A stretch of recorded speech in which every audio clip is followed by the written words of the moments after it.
Hello everyone, my name is Tiki Chobi and this is the first actual video, not a stream, of me reacting. Today we are reacting to 5 horror stories animated by Wansee Entertainment. The link will be in the description below. And yeah, so let's get right into it. I gave you my heart.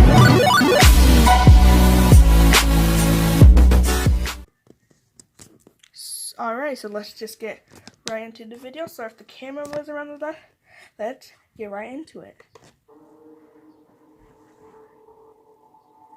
When I was 19 years old in 1985 on New Year's Eve, a bunch of my friends and I went to a rooftop bar of a hotel.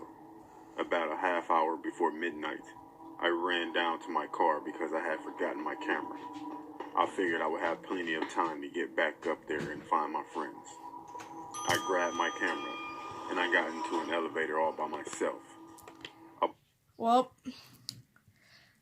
it's your fault for forgetting it in the first place. I'm not going to try to pause it a lot, but anything happened, you just got to remember stuff. It'll be a lesson well learned.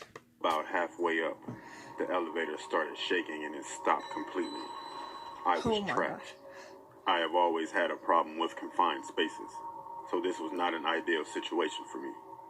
After a few minutes, everything went silent that was going on outside. Then out of nowhere, the elevator lights went out, and I started to hear children laughing. But this was not the type of place where children would be. My heart started beating faster. Why? If you're scared of confined spaces, why don't you have one of your friends come with? Because if they were really your friends, they would just come with. 2, why didn't you take the stairs? If you're scared of confined spaces or you're claustrophobic, take the stairs. All I'm saying. And faster and harder. Then all of a sudden, I passed out. As I woke up, I noticed that I could not move or talk. I thought to myself, paralyzed. Not sleep paralysis again. Then the light started to flicker on and off, and then all of a sudden, I see a black figure to the left of me, in the corner of the elevator, crouching down, smiling at me. I tried to scream, but nothing would come out. I tried to move, but I couldn't. A guy came over the loudspeaker and told me there was an electrical short, and that he would have me out soon. There's a camera in the elevator, so to the security guard, it looked like I was just laying there. I guess they figured I was drunk, being that it's New Year's. Anyways, every attempt to scream or move, that figure would just start laughing at me and pointing. This whole time, the lights were flickering. Then all of a sudden, I can hear the huge crowds counting down for New Year's. 10. The dark figure is staring at me, and now with a menacing smile, with 10 fingers up. 9. He's still looking at me with 9 fingers up, and he's moving closer. 8. He was still looking at me with 8 fingers up, and he's closer. 7. The same thing. 6. The same thing. 5. The same thing. 4. He's drooling, and he's much closer. 3. He's closer. 2. He was closer. Then the lights quit flickering, and it was pitch black. Then all of a sudden, outside went silent again. I felt breathing in my right ear. And then out of nowhere, I hear 1. I couldn't breathe. The light started to flicker again, then the figure was on my chest. And all of a sudden, it was gone. And I can talk and move again. Usually when I have sleep paralysis, something bad happens. Once I got out of the elevator an hour later, I found out that there was a brawl during the countdown on the rooftop bar that I was at, and 4 people were killed by some maniac who was waiting until the end of the countdown to start hacking up people with a machete. Ever since then, I have not had a sleep paralysis episode. Alright, we're going on to the second one, but just some thought. 1, I'm sorry for the blurriness. I'll try to figure that out in the next episode. Oh my gosh, why? I'll come back to you when this is resolved. We are back. I lived in a city in central Ohio that begins with a C and has a big college that I lived near. I attended a different college than the one I mentioned, and made the 20-minute drive from the city to that college. I also worked nights as a pizza delivery man in the city Why and the would you surrounding work the suburbs. night? Just why? One night, I had an order in the town where my college is located, which is a smaller suburban city northwest of my home city. Now, this call occurred during what my coworkers and I refer to as the dead hour, which is just before the shop closed at 1 in the morning. I begrudgingly took the pizzas, got in the car, and plugged the address into the GPS. I noticed that the house was located off on a back road in what looked like a sparsely populated area. Not thinking much of this, I drove up Route 315 to I-270 East and exited. After passing through downtown, the cemetery, and the college, I drove through some subdevelopments and then onto a smaller road where the house was located. The GPS notified me that I had arrived to my destination, but to my surprise, the house was boarded up. I noticed that there was a small shed in the back of the house that had a small window. There was a flickering light in the window. Finally the right stuff. At this point, almost every red flag had gone off in my head. Then But I knew my hard-ass boss would be pissed if I wimped out on this delivery, so I proceeded towards the shed. As I got closer to the shed, I heard a rustling in the bushes next to the driveway. Then I heard a man whisper, Here they come, baby. 45, 45. Alright, why don't you get out if you got one, the house is boarded up, so leave. That's a red flag, just like you said. 2, there's a shed, and there's just one light in there. On, leave. Red flag. And then, like, right now, you hear a voice. What you do? Use that pizza as a weapon. Throw it at the person and leave. Get in your car and go. Simple. That talking near an abandoned building with a shed that had one light on is just one whole red flag. At that point, a man jumped out of the bushes and 2 other men jumped out of the shed. They were carrying knives and were wearing these long robes and white masks. I made it back to the car just in time. One of the assailants managed to slip my arm. As I escaped, I could see the assailant standing in the middle of the road looking Run pissed. him over! I probably drove 90 miles per hour on the way back. When I got to the shop, everyone looked shocked. After explaining everything to them, we contacted the police and dispatched a few officers to the house. When they got there, the assailants were gone. They found some drug paraphernalia in the shed, and some ropes and some weird torture equipment. Jump scare in 3, 2, 1. Ad. Wow. Alright, just had to skip that ad. 2 road trip horror story. This is number 3. I was on a road trip with my friend Tom throughout upstate New York. On our second night of driving, we were taking some peaceful back road through the woods because we were tired of the noisy highway. So as we were driving down this narrow, dilapidated road, Tom suddenly really needed to use the bathroom.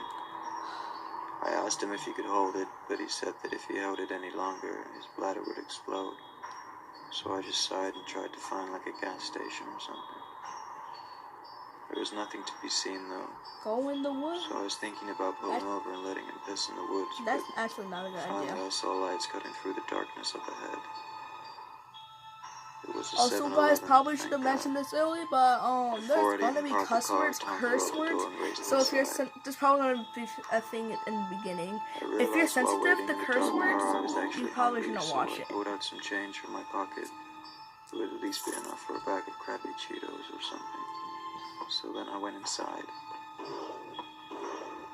As I was walking through the store examining everything on the shelves, Way I too felt a fast. tingly feeling on my neck, like I was being watched. I turned around and saw a bearded man in a yellow suit casually slip into the other aisle. I rolled my eyes, picked up a bag of Cheez-Its, purchased them, and walked out back to my car, Where is your looking friend at at? the dark woods behind the 7-Eleven. Tom had been gone forever, so I texted him and he told me he was just finishing taking a huge shit, which was classic Tom.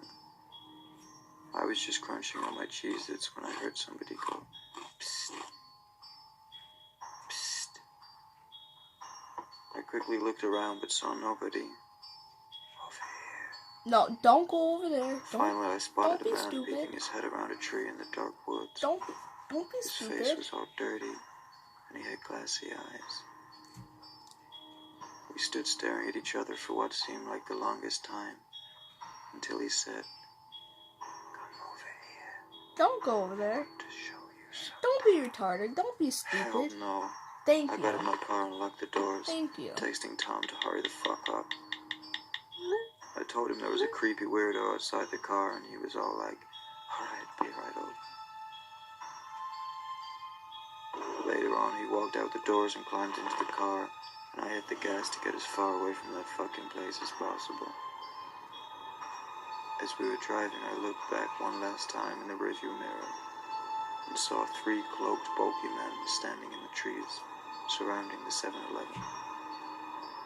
Needless to say, I still have no idea what the hell was going on at that place, nor do I ever want to find out. Camping alone story. My name is Yusuf. I'm 21 years old. A few weeks ago, my parents decided to go to Lebanon for a few days while I stayed home. I was happy to have a few days to myself, so I decided to drive to the lake which my family went camping at when I was small. It was remote, surrounded by trees, and barely anyone was there. I decided to stay for one night though. As I got there, I decided to dare myself into skinny dipping since I was alone. What? To be honest, it was quite refreshing and relaxing.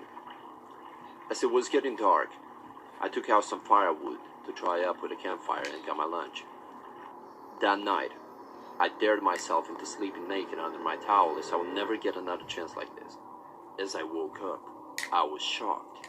My towel was gone. I couldn't find my clothes either. I felt scared as this meant I wasn't alone in the woods. To my luck, my car keys weren't stolen, so I decided to get home. However, since I was staying for one night, I didn't bring any extra clothes. Due to my condition, I had to drive on those barely used roads to avoid any exposure to the public.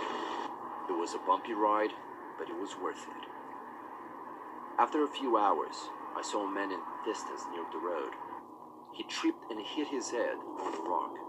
Despite my condition, I knew I needed to stop and give him some help. But as I saw him, I realized he was wearing the same clothes I wore yesterday. I got out to ask if he's okay, but he didn't move. As I got closer, he grabbed my hand and looked at me. He had wide eyes and a huge, terrifying smile. I was more scared than I liked to admit. I quickly got in my car and drove away. I managed to get home by sunset, and it took me a few minutes to get the balls to run to my front door. I have no return to the lake, and his smile haunted me ever since. Alright, the last one, the devil horror story. I've never been the religious type, so when me and my parents went to visit my Uncle Ben, who was a Baptist preacher down south, I wasn't too thrilled about it. He had always been one of those people that warned everyone about what would happen to them if they didn't devote their life to the church. And to be honest, I thought it was a load of crap. He always warned me that the devil was on the prowl. He had these crazy assumptions that they were demons in human form amongst us, here to recruit us for Satan's army. I, of course, shrugged it off as just another one of his crazy stories that he conjured up in his overly paranoid and highly delusional mind.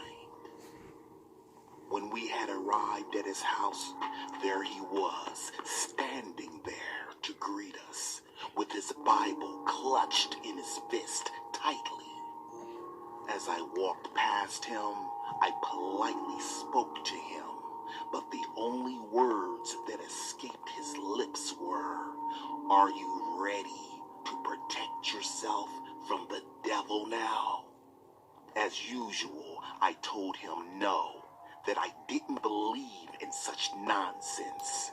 Wow. He then turned to me with the most creepy look on his face and said, I tried to warn you, but you're on your own now.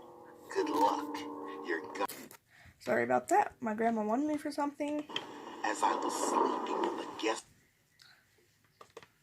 room, which always seemed to creep me out due to the fact that there was always a large, creepy cross of Jesus hanging above the bed where I slept. I had finally drifted off to sleep, but was awakened by a warm drip of liquid on my forehead. Blood. I thought it was just the roof leaking, since it was raining so heavily.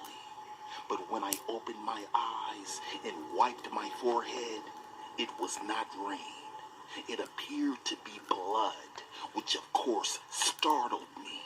When the lightning flickered upon the cross, I had noticed that the nails in the hands of the Jesus figure was dripping blood. Then I heard a rustle under the bed. When I looked under it, there was these yellow eyes glowing in the darkness. You idiot. Then the face of whatever it was slowly revealed itself. It had horns and teeth that were sharp and jagged. It was the devil. I screamed and ran for the door, but was halted as it grabbed me by my ankle and pulled me under the bed as I screamed for my parents to help me. When they ran into the room and turned on the lights, it had vanished quickly into thin air. I then ran into the arms of my parents breathlessly as my sobbing echoed throughout the room. The next day, in the car, on the ride home, my parents tried to convince me it was just a nightmare, but the red handprint on my ankle proved otherwise.